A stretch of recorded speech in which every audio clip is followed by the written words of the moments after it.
اعوذ باللہ من الشیطان الرجیم بسم اللہ الرحمن الرحیم نحمده ونصلی ونسلم علی رسوله الکریم اما بعد فاعوذ باللہ من الشیطان الرجیم بسم اللہ الرحمن الرحیم الا ان انبیاء اللہ لا خوف علیہم ولا هم يحزنون آمنت باللہ صدق اللہ العظیم اللہ وملائکتہ یصلون علی النبی حق یا نبی یا ایھا الذین آمنوا صلوا علیہ وسلموا تسلیما اللهم صل على سيدنا مولانا محمد وعلى آل سيدنا مولانا محمد وبارك وسلم وصل عليه الصلاۃ والسلام سب بڑے بلند آواز سے صلوات والسلام علیکم یا سیدنا نبی السلام علیکم وعلى آبائک و اہل بیت و اصحابک و اولیاء سیدنا یا حبیبی یا محمد رسول اللہ صلی اللہ علیہ وسلم مولاي صل وسلم دائما ابدا على حبيبك خير الخلق كلهم آمین ثم الرضا عن ابي بكر وعن عمر سبحان الله وعن عثمان ذي الكرم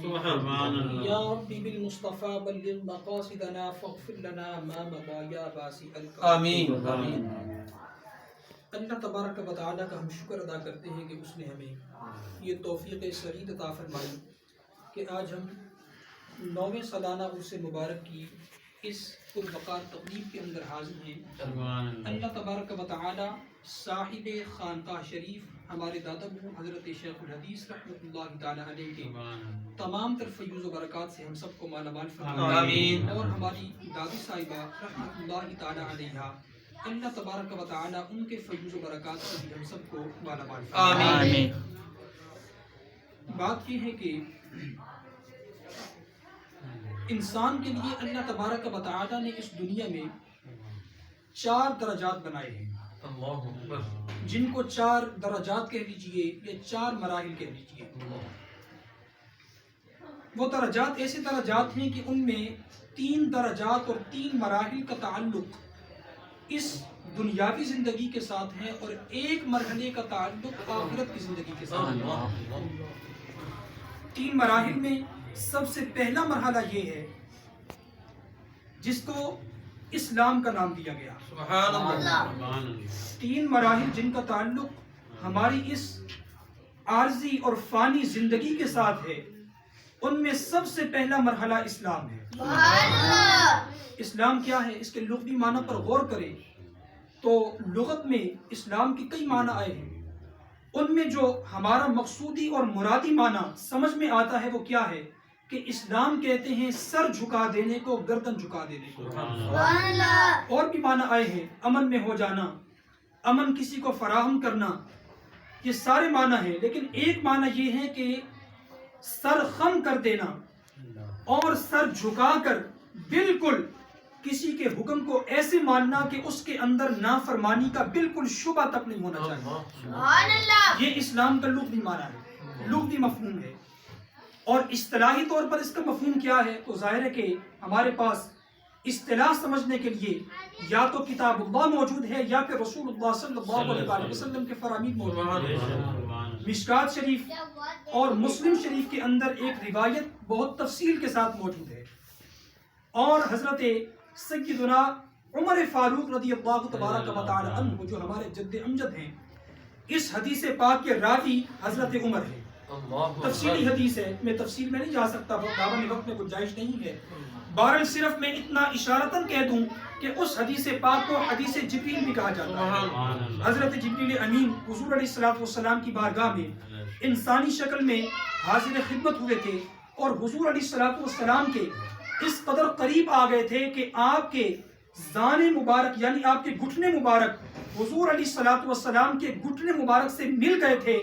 اور ایک طرق کے اندر یہ آتا ہے کہ حضرت جبریل نے جو انسانی شکل میں تھے آپ علیہ السلام کی رانوں پر اپنے ہاتھوں کو رکھ دیا۔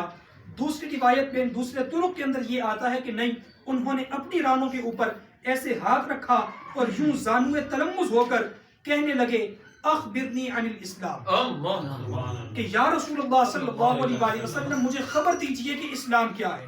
تو وہیں سے ہم اسلام کا مفہوم سمجھیں گے جو پیارے آقا امام الانبیاء صلی اللہ علیہ وسلم نے بیان فرمایا۔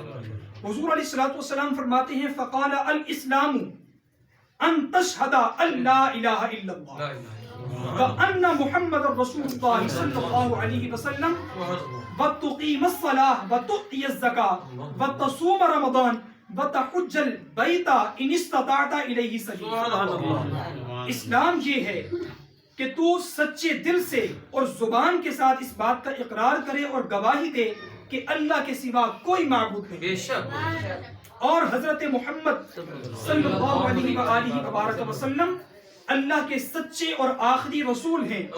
اور تو نماز کو قائم کر اور تو زکوٰۃ ادا کر اگر تجھ پر واجب ہے، اس کی شرائط جو مذکور ہیں دوسری حدیث طیبہ میں، اور تو رمضان المبارک کے روزے رکھ، اور اگر استطاعت رکھتا ہے، طاقت رکھتا ہے تو زندگی میں ایک مرتبہ اللہ کے گھر کا حج کر۔ گویا 5 احکام حضور علیہ الصلوۃ والسلام نے بیان فرمائے کہ اگر ان پر تو عمل کرتا ہے تو تو پھر مسلمان ہوگا۔ کیا ہی بات، یہ اسلام۔ سبحان اللہ۔ اور اگر تھوڑا سا ہم غور کریں اور حدیث پاک کے الفاظ پر توجہ کریں تو ہمیں پتہ یہ چلتا ہے کہ یہ 5 احکام جو حضور علیہ الصلوۃ والسلام نے بطور اسلام کے بیان فرمائے، ان سب کا تعلق انسان کے ظاہر سے۔ زبان سے گواہی دینا یہ ظاہر ہے، نماز پڑھنا یہ ظاہر ہے، روزہ رکھنا یہ ظاہر ہے، حج کرنا، زکوٰۃ دینا، یہ تمام کے تمام ظاہری معاملات ہیں۔ پتہ چلا کہ اسلام کا مطلب یہ ہے اور اسلام کا مفہوم یہ ہے کہ اپنے تمام کے تمام ظاہر کو اللہ تبارک و تعالیٰ کے حکم کے آگے بالکل جھکا دے۔ یہ ہے پہلا مرحلہ اور پہلا مرتبہ جس کو اسلام کہا جاتا ہے۔ دوسرا مرحلہ، دوسرا مرتبہ، اس کا نام ہے ایمان۔ ایمان کیا ہے؟ اسی حدیث پاک کے آگے حضرت جبریل امین نے سوال کیا کہ اخبرنی عن الایمان، کہ یا رسول اللہ مجھے بتائیے ایمان کیا ہے؟ تو حضور علیہ الصلوۃ والسلام نے ارشاد فرمایا فقال الایمان ان تؤمن باللہ وملائکتہ وکتبہ ورسلہ والیوم الآخر وان تؤمن بالقدر خیرہ وشرہ۔ حدیث پاک کے الفاظ، ایمان یہ ہے کہ تو اس بات پر یقین کامل رکھے، یعنی تیرا دل اس بات پر مطمئن ہو جائے کہ اس کائنات کا خالق حقیقی اللہ تبارک و تعالی، فرشتے اس کی مخلوق ہیں، اس کی تمام کتابیں برحق ہیں، اس کے تمام رسول برحق ہیں، اور آخرت کا دن وہی اس کا مالک ہے اور وہ دن ضرور قائم ہو کر رہے گا جس میں اللہ تعالیٰ تمام مخلوقات کو بدلہ دے گا، جزا دے گا۔ اس دن پر تیرا ایمان ایسے ہونا چاہیے کہ تیرے دل کے اندر کسی قسم کا کوئی شبہ نہ ہو۔ اس کے بعد جتنے بھی اچھے اعمال ہیں، جتنے بھی برے اعمال ہیں، ان سب کا خالق حقیقی فقط اللہ تبارک و تعالی۔ اگر تجھے کوئی تکلیف پہنچتی ہے تو وہ بھی اللہ کی طرف سے ہے، اگر تجھے کوئی بھلائی پہنچتی ہے تو وہ بھی اللہ کی طرف سے ہے۔ یہ ہے دوسرا مرحلہ اور یہ ہے وہ دوسرا درجہ کہ جس کے اوپر انسان کو فائز ہونا چاہیے، اور ان دونوں مراحل کا انسان سے تقاضا کیا گیا ہے۔ میں یہاں پر ایک اور بات بھی کہنا چاہوں گا کہ دراصل ایمان دل کے مطمئن ہونے کا نام ہے۔ جس طرح اسلام کا تعلق انسان کے ظاہر سے تھا، اسی طرح ایمان کا تعلق انسان کے باطن سے۔ اسلام کے اندر تقاضا یہ کیا گیا کہ اپنے ظاہر کو بالکل اللہ تبارک و تعالی اور شریعت کے حکم کے سامنے ایسے جھکا دو کہ پتہ چلنا چاہیے تم مخلوق ہو اور تمہیں حکم دینے والا تمہارا خالق ہے۔ جبکہ جو ایمان ہے اس کے اندر آپ دیکھیں ان تؤمن باللہ وملائکتہ وکتبہ، یہ ساری کی ساری چیزیں وہ ہیں کہ انسان کے خیال سے اور انسان کے وہم سے ماورا ہے۔ انسان نے اللہ تبارک و تعالیٰ کو نہیں دیکھا، حضور نے بتایا ہم ایمان لے آئے، ہم نے نہیں دیکھا۔ سابقہ انبیاء کو کتب ملی تھی، ہمیں کہاں سے پتہ چلا؟ ہم نے نہیں دیکھی۔ انجیل کیا تھی، تورات کیا تھی، زبور کیا تھی، ہمیں نہیں پتا۔ صحف ابراہیم و موسیٰ یہ کیا تھے، ہمیں نہیں پتا، ہمیں حضور نے بتایا ہم ایمان لے آئے۔ اللہ کے ملائکہ ہمارا ایمان ہے کہ موجود ہیں، لیکن حیت کیا ہے، شکل کیا ہے، ہم نے ان کو نہیں دیکھا، ہمیں جیسے بتایا گیا ہم اس پر ایمان لے آئے۔ یعنی بتانا یہ چاہ رہا ہوں کہ جس طرح اسلام کے احکام میں حضور علیہ الصلوۃ والسلام نے جتنے معمولات بیان فرمائے ان سب کا تعلق ظاہر کے ساتھ تھا، اور ایمان کے معاملات میں جتنے احکام بتائے گئے ان میں سے کسی ایک چیز کا تعلق بھی ظاہر کے ساتھ نہیں بلکہ باطن کے ساتھ۔ اور مزے کی بات یہ ہے کہ جتنی بھی چیزیں ہیں، جتنے بھی احکام ہیں، وہ ایسے احکام ہیں کہ کہ انسان ان پر بالکل بے خبر ہے، انسان کے شعور کے اندر بھی وہ باتیں موجود نہیں، لیکن اس کے باوجود حکم یہ ہوا کہ ان چیزوں پر تمہارا دل ایسا مطمئن ہونا چاہیے کہ اس دل کے اندر کسی قسم کا کوئی شک و شبہ موجود نہ ہو۔ بات طویل ہو رہی ہے، میں بالکل مختصر کرتا ہوں۔ تو یہ دو مراحل وہ ہیں کہ ہر انسان سے ان دو مراحل کا تقاضا کیا گیا۔ اگر کوئی انسان ان میں سے ایک مرحلے سے پیچھے ہٹتا ہے، ایک درجے سے پیچھے ہٹتا ہے، تو پھر اس کو مستحق عذاب و نار بنا دیا گیا۔ اسلام پر ایمان، اسلام قبول کرنا یہ بھی ضروری ہے، ایمان قبول کرنا یہ بھی ضروری ہے۔ اگر میں ان کو آسان الفاظ میں کہوں تو میں یوں کہوں گا کہ اپنے ظاہر کو بھی شریعت کے مطابق ڈھالنا ضروری ہے، اپنے باطن کو بھی شریعت کے مطابق ڈالنا ضروری ہے۔ تو یہ دو مراحل جن کا ہر انسان سے تقاضا کیا گیا، میں ہوں، آپ ہوں، چاہے کوئی بھی ہو، ان دو مراحل تک پہنچنا ہر ایک کے لیے فرض عین ہے۔ کوئی ایک مرحلے سے 0.1% بھی پیچھے ہٹتا ہے تو وہ مستحق عذاب و نار ہوگا۔ اس کے بعد تیسرا مرحلہ شروع ہوتا ہے جس کا تعلق اس دنیا کے ساتھ ہے۔ وہ مرحلہ ہر ایک کے لیے نہیں ہے، بلکہ وہ مرحلہ ان خاص لوگوں کے لیے ہے جو اسلام اور ایمان کے اندر اتنا پختہ ہو جاتے ہیں اور اتنے آگے بڑھ جاتے ہیں، ان کا دل اس قدر اطمینان پکڑ لیتا ہے کہ اب ان کو اللہ تبارک و تعالیٰ کی معرفت حاصل ہو جاتی ہے۔ اس درجے پر پہنچنے والے کو اصطلاح تصوف کے اندر اور اصطلاح شریعت کے اندر محسن کہتے ہیں، محسن، اور اس درجے کا نام احسان ہے۔ اسی حدیث شریف جو ہم نے بیان کی، اس کے اگلے حصے میں حضرت جبریل امین سوال کرتے ہیں کہ اخبرنی عن الاحسان، یا رسول اللہ مجھے بتائیے کہ مجھے خبر دیجئے احسان کس کو بولتے ہیں؟ تو حضور علیہ الصلوۃ والسلام فرماتے ہیں احسان اس چیز کا نام ہے، الاحسان ان تعبد اللہ کأنک تراہ فإن لم یکن تراہ فإنہ یراک، کہ تو جب اللہ تعالیٰ کی عبادت کرے، احسان کس چیز کا نام ہے؟ جب تو اللہ تعالیٰ کی عبادت کرے تو اس طرح عبادت کرے گویا تو جس کی عبادت کر رہا ہے تیری آنکھیں اس کا دیدار کر رہی ہیں، اور اگر دیدار نہیں کر رہی تو کم از کم تیرے دل کے اندر یہ یقین ہونا چاہیے کہ میں جس کی عبادت کر رہا ہوں وہ ہستی، وہ ذات میری عبادت کو بھی دیکھ رہی ہے، میرے افعال کو بھی دیکھ رہی ہے۔ یہ ہے احسان۔ جب اس درجے پر انسان اسلام اور ایمان کے بعد پہنچ گیا تو اب وہ محسن بن چکا ہے، اور محسن کے بارے میں قرآن مجید فرقان حمید گواہی دیتا ہے، واللہ یحب المحسنین، اللہ تبارک و تعالی محسنوں سے محبت کرتا ہے۔ گویا کہ محسن بننے کے بعد اس کو جو کمال حاصل ہوا وہ کمال یہ ہے کہ اب یہ اللہ تبارک و تعالی کا محبوب بن چکا ہے، اللہ تبارک و تعالی کا محبوب بن چکا ہے۔ اب اس کی شان، اب اس کی عظمت یہ جدا گانا ہو چکی ہے، بلکہ میں یوں کہوں کہ اب جب یہ درجہ احسان پر پہنچ گیا، اب اس کی زندگی بھی ہماری جیسی زندگی نہیں رہی، اس کی دنیا بھی ہماری جیسی دنیا نہیں رہی، بلکہ اب یہ اس دنیا کے اندر مظہر ذات خداوندی بن چکا ہے، مظہر تجلیات خداوندی بن چکا ہے۔ اور اس کی دلیل اور اس کے بارے میں وضاحت ہمیں بخاری شریف کی اس روایت سے ملتی ہے جس میں حضور علیہ الصلوۃ والسلام ارشاد فرماتے ہیں، حدیث قدسی ہے کہ من عادى لي وليا فقد آذنته بالحرب، کہ جس نے میرے ولی کے ساتھ عداوت رکھی اب میں اس کے ساتھ اعلان جنگ کرتا ہوں۔ میرا ولی کون ہوتا ہے؟ یہ وہی ہے جو اب احسان کے مرتبے پر پہنچ چکا ہے، اللہ کا محسن بن چکا ہے، اللہ کا محبوب بن چکا ہے۔ اب اللہ تعالیٰ فرماتا ہے کہ اس درجے پر پہنچنے کے بعد میں اپنے بندے کی آنکھ بن جاتا ہوں، کیا بات، سبحان اللہ، میں اپنے بندے کے کان بن جاتا ہوں، میں اپنے بندے کے ہاتھ بن جاتا ہوں، یہاں تک کہ میں اپنے بندے کے پیر بن جاتا ہوں۔ اللہ اکبر۔ ہمارے اہل سنت کا یہ عقیدہ ہے۔ صوفیاء کے اندر ایک پوری جماعت تھی جنہوں نے اس حدیث پاک سے یہ مطلب نکال لیا کہ نعوذ باللہ من ذالک، اللہ تبارک و تعالی بندے کے اندر حلول فرما لیتا ہے، نعوذ باللہ من ذالک۔ استغفر اللہ۔ بالکل یہ باطل عقیدہ ہے، بہت سے ہمارے لوگ اس مسئلے کے اندر گمراہ ہو گئے۔ ہمارے اہل سنت کا یہ عقیدہ ہے کہ اللہ جو فرما رہا ہے کہ میں کان بن جاتا ہوں، آنکھ بن جاتا ہوں، ہاتھ پاؤں بن جاتا ہوں، اس کا یہ مطلب نہیں ہے کہ اللہ تبارک و تعالی بندے کے اندر حلول فرما لیتا ہے، نہیں، یہ مطلب ہرگز نہیں ہے، نعوذ باللہ من ذالک۔ ہم اس عقیدے سے اللہ کی پناہ مانگتے ہیں۔